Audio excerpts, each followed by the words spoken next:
எதிர்வரும் பருவமழை காலத்தில் ஏற்படும் புயல், வெள்ளம், பெருமழையின் போது பள்ளி, கல்லூரி மாணவர்கள் பின்பற்ற வேண்டிய முன்னெச்சரிக்கை குறிப்புகள். மாணவ செல்வங்களாகிய நீங்கள் விழிப்புடனும் உங்களை பாதுகாத்துக் கொள்வதும் மிக அவசியம். பள்ளி வாகனங்கள், பஸ், ரயில், ஆட்டோக்களில் செல்லும் போது மிக கவனம் தேவை. ஏறும் போதும் இறங்கும் போதும் கவனம் தேவை. வானிலை முன்னெச்சரிக்கை தகவல்களின் அடிப்படையில் செயல்படுவது சிறந்தது.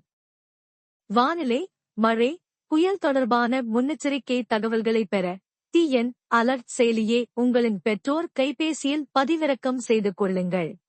உங்களின் புத்தகங்கள், கல்வி உபகரணங்கள், சான்றிதழ்கள் ஆகியவற்றை மழையில் நினையாதபடி, வெள்ள நீரில் சேதமடையாதபடி பாதுகாப்பாக வைத்துக் கொள்ளவும். பெரும் மழை நேரங்களில் மற்றும் வெள்ளம் சூழ்ந்திருக்கும் நிலையில் வீட்டை விட்டு வெளியே செல்ல வேண்டாம். தேங்கியுள்ள வெள்ள நீரில் இறங்கி விளையாடுவது ஆபத்தானது, தவிர்க்கவும். பெரும் மழை முன்னெச்சரிக்கை தகவல்களை பெற்றவுடன் வீட்டுக்கு தேவையான அத்தியாவசிய பொருட்களை சேகரித்து வைத்துக் கொள்ளுமாறு பெற்றோருக்கு நினைவூட்டுங்கள். மழை காலங்களில் பள்ளியிலும் மற்றும் வீட்டிலும் உள்ள மின் இணைப்புகள், சுவிட்ச்கள் போன்றவை ஈரமான கைகளுடன் தொடாதீர்கள். மழை காலங்களில் வீட்டிலிருந்து பள்ளிக்கு செல்லும்போது, திரும்ப வீட்டுக்கு செல்லும்போது கீழே விழுந்திருக்கும் கம்பிகள் மேல் கால் வைக்காதீர்கள். அவற்றைத் தொடாதீர்கள்.